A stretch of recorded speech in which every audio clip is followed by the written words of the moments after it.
ma mängin ühes Netflixi filmis Luther The Fallen Sun Idris Elbaga ja Andy Serkisega.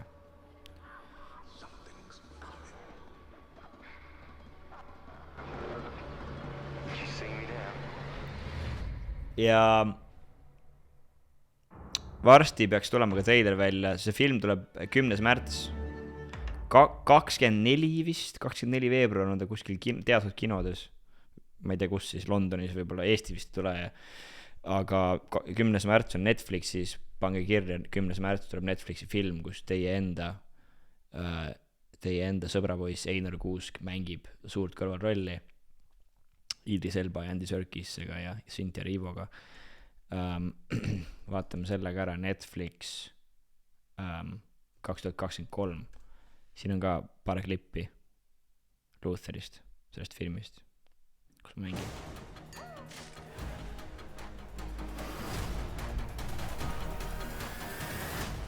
This is truly delightful. Oh yeah.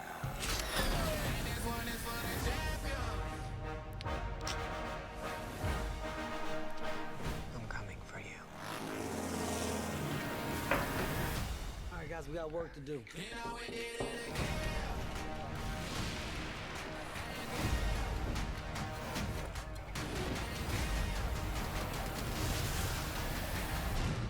So do you hang out in the hood all the time, or do you just come up here for our food and women? Where's our waiter?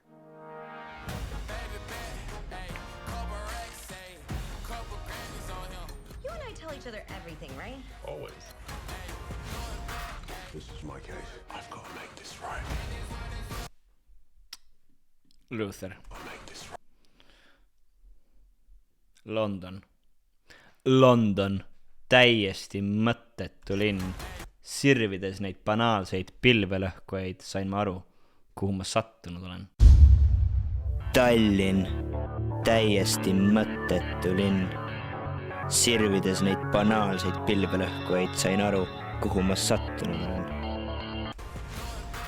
This is my case. I've got to make this right. On see kuidagi Luther sarjaga seotud? Absoluutselt. See on Lutheri sarjast, see läheb Lutheri sarjast viimasest osast, viimast hooajast edasi täpselt. See film jutustab Lutherist, detektiivist, kes on siuke nagu bad cop, vaata, paha politseinik, detektiiv, kes sattus siis sarja lõpus vangi ja nüüd selles filmis ta põgeneb vangist, et püüda kinni siis üks väga-väga kuri onu. Üks väga-väga kuri onu. Üks paha tegelane. Ja ma mängin seal filmis suurt kõrvalrolli. Palju screen time on siin? Ma loen jälle vana chati, sorry no. Mul ei ole 2 monitori vaata, siis ma pean minema tagasi, nagu mul on 1 monitor. Mul on screen time ja ma ei tea, mul on 10 minti ikka on kokku. Ma olen päris suur nagu kõrvalroll, suur kõrvalroll, nagu tähtis kõrvalroll. See on film, jah, see on säärest tehtud film. Enda Einar Küks. Can't wait, thanks Lee. Kuidas filmides näitamisega üldse on, eriti kui streamitakse seda Netflixi palganumbrid korralikud? Kate, ja ma sain selle Lutheri eest. No mingi 6 aega oli ettevalmistust ja nädal aega oli järjest filmimist ja ma sain 26 tonni. Ja see oli siuke miinimum, sest ma ei ole mitte keegi, vaata. Kiiresti 26 ka otsa sai või? Väga kiiresti ma lükkasin selle kõik shitcoinidesse ja kaotsin kõik raha. Kui ma ei oleks shitcoinidesse investeerinud, siis mul oleks, siiamaani läheks sellest vist putsis. Sellepärast ma olengi pesend jälle. Aga no, gotta keep hustling, you know? Gotta keep hustling.